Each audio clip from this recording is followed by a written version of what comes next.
I'll never look at clouds the same way again. By Oh No, Joe. Ding dong. Ladies and gentlemen, for your safety, the captain has turned on the fasten seatbelt light. We are approaching a bit of weather and the plane will likely experience some turbulence. All passengers, please return to your seats and fasten your seatbelts. We will turn off the fasten seatbelt sign once the captain is confirmed it is once again safe to roam about the cabin. We apologize for the inconvenience and thank you for your cooperation. Flight attendants, please return to your stations. On cue, the plane shuddered as it hit a patch of rough air. I shut my eyes and instinctively gripped the armrest of my seat. Flying 500 miles per hour in a big metal tube 30,000 feet in the air with strangers was nerve-wracking enough, and now the big metal tube is going to start shaking. My phone, my only real source of distraction, had died half an hour prior, and I left my charger in my checked bag. I leaned back, exhausted, exhaled slowly through my nose, and downed the rest of my $14 airplane cup of wine, hoping that it and the one before it would kick in before the turbulence did. I never liked flying. Every time I find myself in the seat of an airplane, my lizard brain takes control of me. Any bump or slight tilt sends bursts of fear through my body. I tense up and convince myself that these will be my final moments, waiting in terror for the plane to plummet to the ground, killing everyone on board in a fiery explosion. I found that a few drinks usually helps to ease that tension. I watched as other passengers begrudgingly buckled their seatbelts.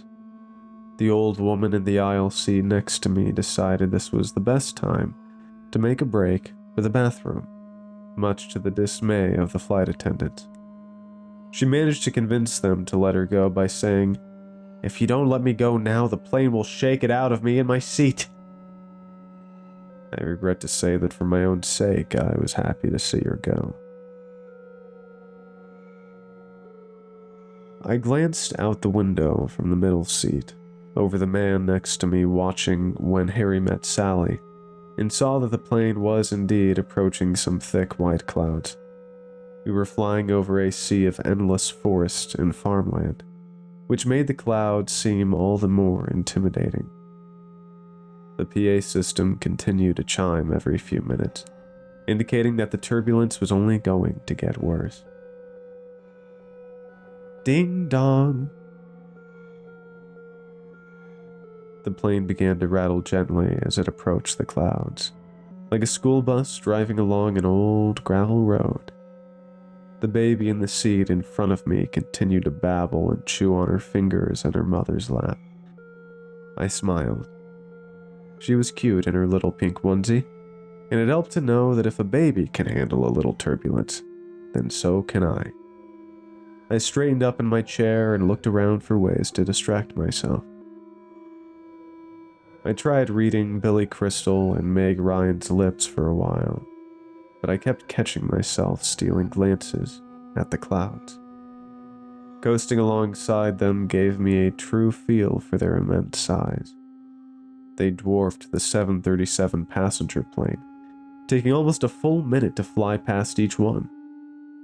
I have to admit, despite my fear of flying, I always appreciated seeing clouds like those from their vantage point. They carried an intense feeling of beauty and awe that you just don't get when observing them from the ground. It looks and feels like you've entered another world entirely, one that exists out of sight, high in the sky, one that humans were never supposed to lay eyes upon. Ding dong! My pleasant daydreaming about clouds was cut short as we began to fly through one. It started gradually, blowing past hazy tufts that briefly blocked the view. As we progressed, the windows quickly became obscured by a dense off-white mist that swallowed the plane whole. In seconds, there was nothing visible past the wing. The cabin began to rattle more intensely, rocking from side to side. More than once, the plane jolted up and down, giving me that awful, stomach-dropping feeling. The thick cloud taunted the plane, punishing us for disturbing its peace. I closed my eyes and dug my fingers into the leathery cushion of my seat. I hadn't realized until then how cold it was in the cabin. Had it always been that cold? I opened one eye and with a shaky hand, reached up to twist the air nozzle. I twisted it one way, and the other, but felt no change in temperature. As I nervously fiddled with the air, the plane veered sharply without warning. Several passengers exclaimed in shock as the plane nearly went vertical. Luggage shoved up against the walls of the overhead bins. An industrial groan released as the plane swerved into what felt like a downward spiral.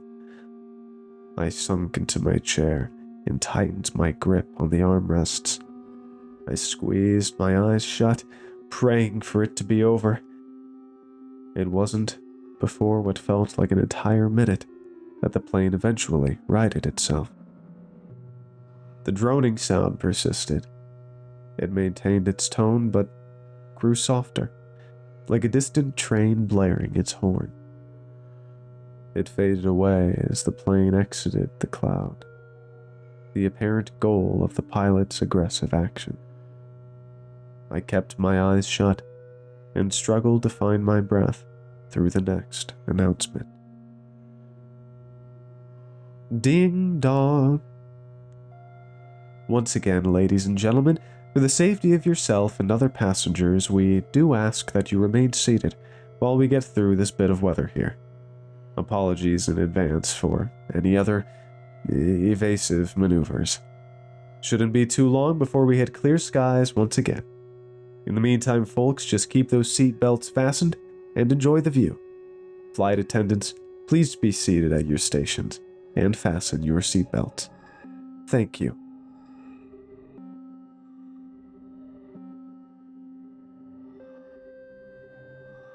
Evasive maneuvers? Anxious thoughts raced through my head as I caught my breath. Eventually, I did manage to settle down and open my eyes, catching the man next to me awkwardly shift his gaze away from me. I noticed the other passengers pointing and gawking out their windows. The baby's mother held her up to the window so she could see. Naturally, I joined in and looked out my row's window. It was unlike anything I had ever witnessed before. There were many, many more clouds. Different clouds. They were enormous, over triple the size of the cloud we had just flown out of.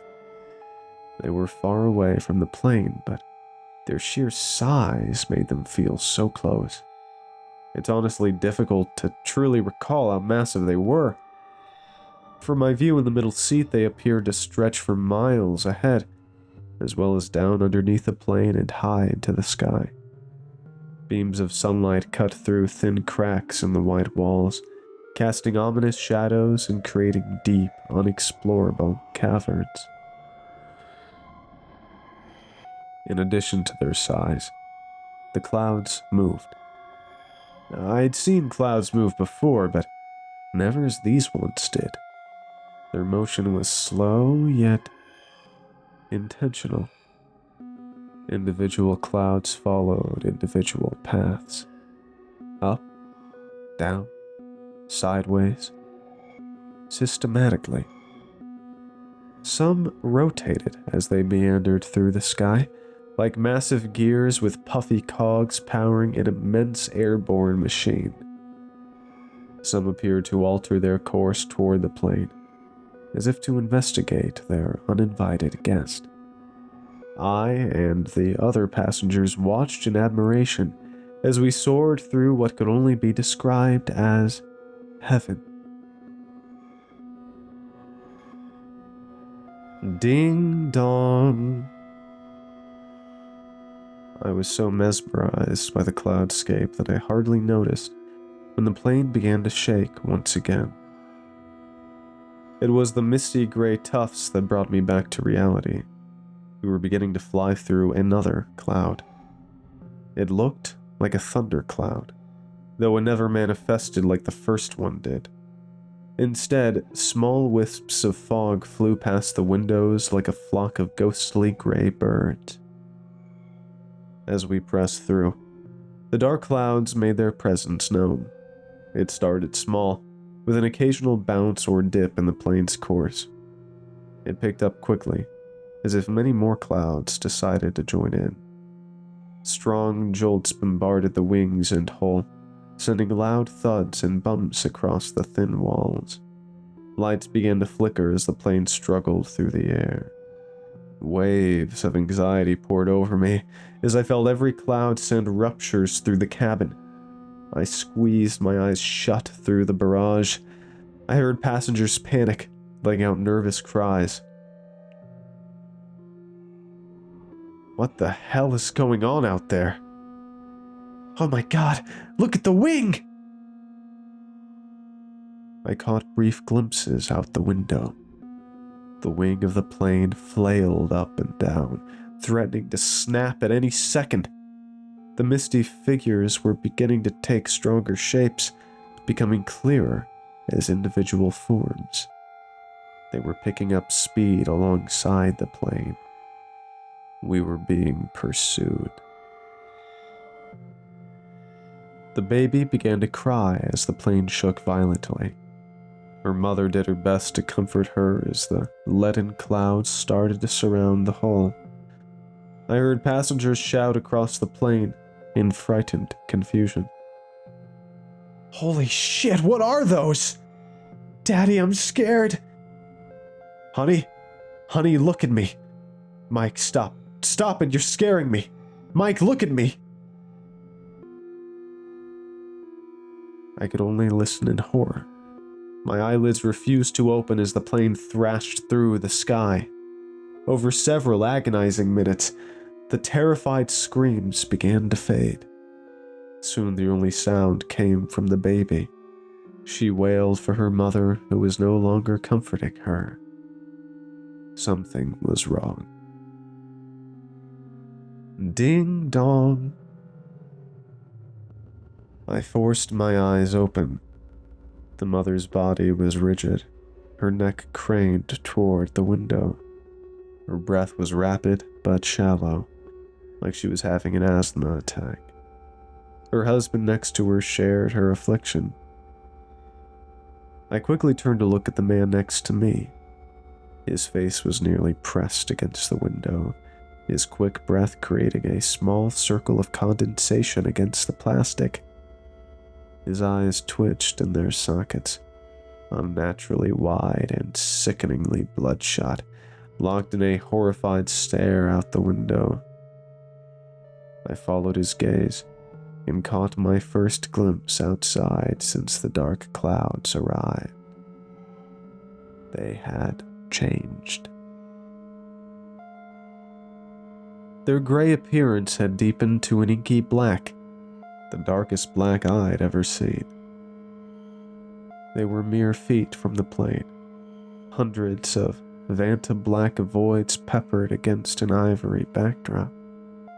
Misty limbs like tentacles extended from their centers, hypnotically waving through the air. The moment I looked, my gaze was fixed. The ghostly tendrils crept toward the window, leaking through the narrow seams and into the plane. I could only scream as they reformed and reached toward my face, my neck straining against an invisible force. A wet squish filled my ears as they pushed my eyes deep into my skull, casting my vision into a dense black fog. I felt my body try to shut it out, to close my eyes, to look away. The fog began to materialize, hardening into a colossal black wall. Millions of specks of white light flew past my gaze before disappearing into the unseen horizon, a final farewell before I was plunged into complete nothingness. Time passed. Impossible for me now to remember how much. I don't remember how long it took for me to notice anything. Vague hums and shrill, muted whines filled an otherwise empty expanse. A near imperceptible breeze served as the only indicator of movement as I stared into a black abyss. I convinced myself that I was dead, and that this was the afterlife, an eternity flying through an endless dark chasm. I wanted to scream, to cry, to hear my own voice. I couldn't. I was reduced to a consciousness, separated from flesh, unable to move or speak. More time passed. Masses of color slowly emerged from the far reaches of the void, confronting the darkness with faint, dull light. Without eyes, I bore witness to everything, my soul at the center of the great display. The pulsating colors revealed a depth and dimension to my purgatory as they intensified. Vivid fusions of reds, yellows, and greens gently flashed like celestial bodies in a greater galaxy, extending infinitely in all directions. The world itself shifted its layers to pave my path through. Suddenly, my movement ceased. I was left hovering before an immense canvas of meandering color. Thick, murky shadows leaked into existence from the empty, dark patches. They pinched off and bobbed through space, spinning and multiplying rapidly like cells under a microscope. Legions of dark anomalies presented themselves before me.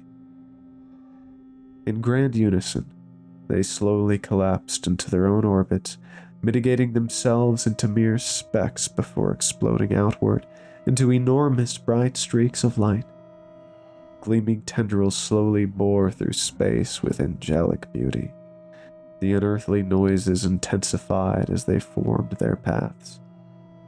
Lavish, nameless colors continued to pulse brightly behind them, their influence refracted tenfold through the lustrous coils. They curled and twisted at unfathomable angles, methodically weaving warped patterns and impossible geometric figures. Ones with inhuman intricacy and elegance. True, salient meaning conveyed in every movement, every intersection, every end of every line. A message carved into space itself. I saw it. I understood.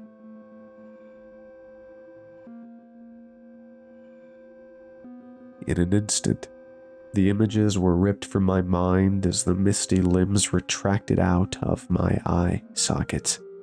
I was hurled back into consciousness on the plane, my eyes on fire as a familiar drone filled the air. The black voids darted away, as if spooked by the returning sound of the train horn. It rang much louder than before, much closer. The other passengers slumped in their seats. Their bloodshot eyes remained wide and unblinking. I had little time to process. A jarring crash struck the plane from below. My head nearly bashed into the seat in front of me. Mechanical blasts permeated through the cabin walls, growing louder, becoming many train horns blaring in unison, like a choir of synthetic singers, all performing unique songs in conflicting tones. A cold wave of fear shot down my spine as the plane began to angle backwards. I was forced down into my seat as it accelerated. We were flying higher into the air. With splintering cracks, the windows began to shatter. Pressurized air poured out of the plane. My ears popped. Suitcases flew out of their overhead bins, crashing down onto the floor and unresponsive passengers. The powerful sound resonated from all angles, filling my head and vibrating through my bones. White fog began to pour through the windows, shrouding the cabin in thick plumes. I watched the slumped body of the man next to me disappear from view as he was consumed. The fog quickly enveloped me like a wet blanket, filling my mouth as I screamed. It entered my lungs. My breath cut short, my vision blurred. The otherworldly bellowing reached its resounding peak. The last thing I remembered before I passed out was a final announcement from the PA system. The voice was not the pilot's nor the flight attendant's. It was faint and monotone, though it pierced through the havoc. Millions of strained whispers vocalizing in unison. Long tones filled every empty space in my body. Every word burrowed deep into my mind. Ding dong. Humans, please do not be afraid. We above have agreed to grant your vessel passage through this realm and protection from its vile inhabitants. Please allow what you perceive as water vapor into your flesh and mind. You will be brought above. You will not be harmed.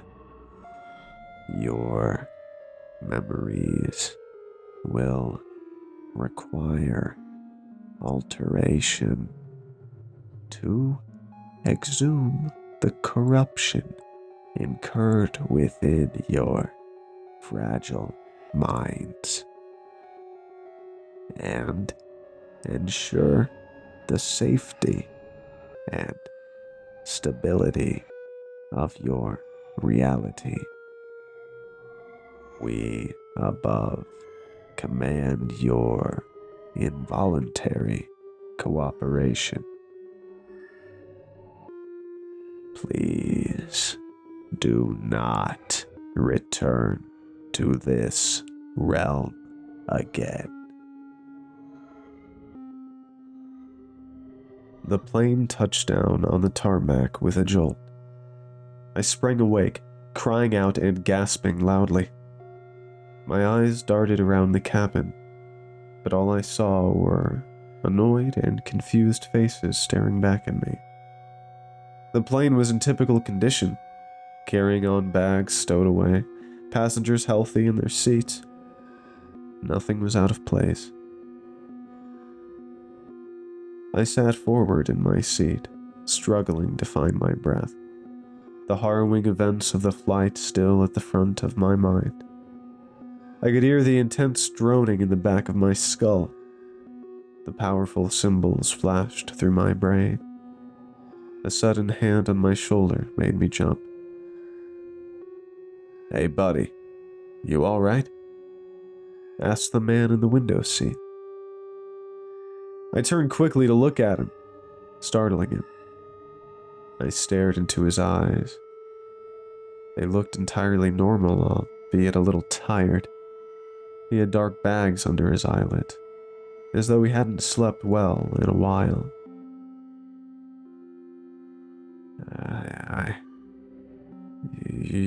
those things? You're okay? I stammered, still reeling. Me? Yeah, I'm fine. Rough flight, but I must have fallen asleep at some point. Missed the back half of my movie. The man began to check his phone, and I managed to catch the time. 8:26 p.m. Only 11 minutes later than our scheduled arrival time. The plane came to a stop at the gate.